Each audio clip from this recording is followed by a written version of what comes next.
জ্বালানি তেলের সবশেষ পরিস্থিতি জানাতে রাজধানীর মহাখালী এলাকা থেকে যুক্ত হচ্ছেন সহকর্মী শুভ খান।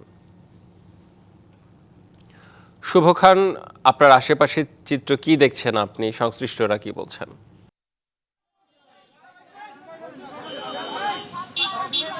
রেদওয়ান, এই মুহূর্তে রয়েছে মহাখালী একটি আমতলী পেট্রোল পাম্পে। এই জায়গায় আসলে যারা সকাল থেকে লাইনে দাঁড়িয়েছেন, একদম শেষ সময় এসে 5টা বাজে পেট্রোল পাম্প বন্ধ করে দিচ্ছে।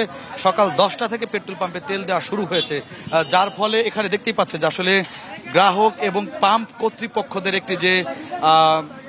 একটি বোঝাপড়া, আসলে যারা সকাল থেকে লাইনে রয়েছেন তারা কিন্তু তেল পাচ্ছেন না এবং তাদের অভিযোগ রয়েছে তারা উল্টো পথে গাড়ি এনে তাদেরকে তেল ফুল লোড করে দিচ্ছেন এবং যারা সকাল 8টার দিকে আসলে এসেছে তারাও এখন তেল পায়নি। তারা পাম্পের মাত্র কাছাকাছি এসেছে, ইতিমধ্যে এখন 5টা বাজেই পাম্পের গেট বন্ধ করে দিচ্ছে, আপনি দেখতেই পাচ্ছেন আসলে। এবং ওই পাশ দিয়ে উল্টো যদি একটু বলি, এ পাশ দিয়ে ভিআইপি, আমরা আপনাকে রেদওয়ান একটু সাথে থাকেন, আমি আপনাকে আর একটু দেখাচ্ছি যে আসলে এই পাম্পের যে অভিযোগ, সকাল থেকেই যারা সিরিয়ালে রয়েছে তারা তেল না পেলেও যারা উল্টো আসলে দেখতেই পাচ্ছেন যে আরো একটি গাড়ি আসলে কিন্তু ইতিমধ্যে আপনি উল্টো কেন আসলেন ভাই?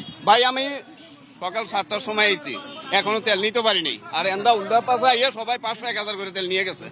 হ্যাঁ, 72 ঘন্টা ময়েশ্চার লক সমৃদ্ধ লিলি বডি ওয়াশ, শিয়া বাটারের গুডনেস স্কিন রিপেয়ার করে রাখে সফট ও গ্লোয়িং। উনি বলছেন আগে পরে নাকি উল্টাই পাম্পে তেল নিচ্ছে সারাক্ষণ। দেখছেন আপনি কি পাম্প কর্তৃপক্ষের কেউ? দাদা, পাম্প কর্তৃপক্ষের কেউ? আচ্ছা, অনেকেই অভিযোগ করছে যে সকালে যারা 7টা-8টা বাজে সিরিয়াল দিয়েছে এখন 5টা বাজে বন্ধ করে দিচ্ছে।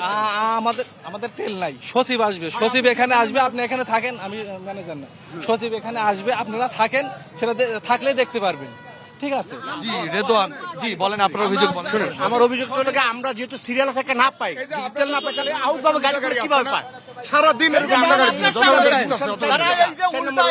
ভিআইপি দেখায় নিয়ে যাচ্ছে। আমরা সকাল 6টায় আসছি, 6টায় এসে এখন তেল দেয়।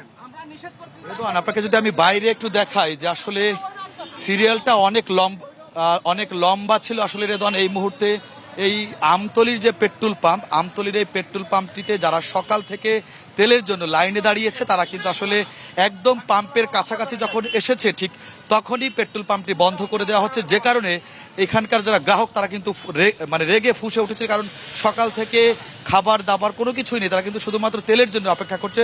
যদিও সরকার বলছে আসলে তেলের সংকট নেই, কিন্তু আসলে পেট্রোল পাম্পের চিত্র পুরোপুরি ভিন্ন। রেদওয়ান, খুবই বিশৃঙ্খল একটা পরিস্থিতি দেখলাম আমরা। আপনাকে ধন্যবাদ শুভ খান।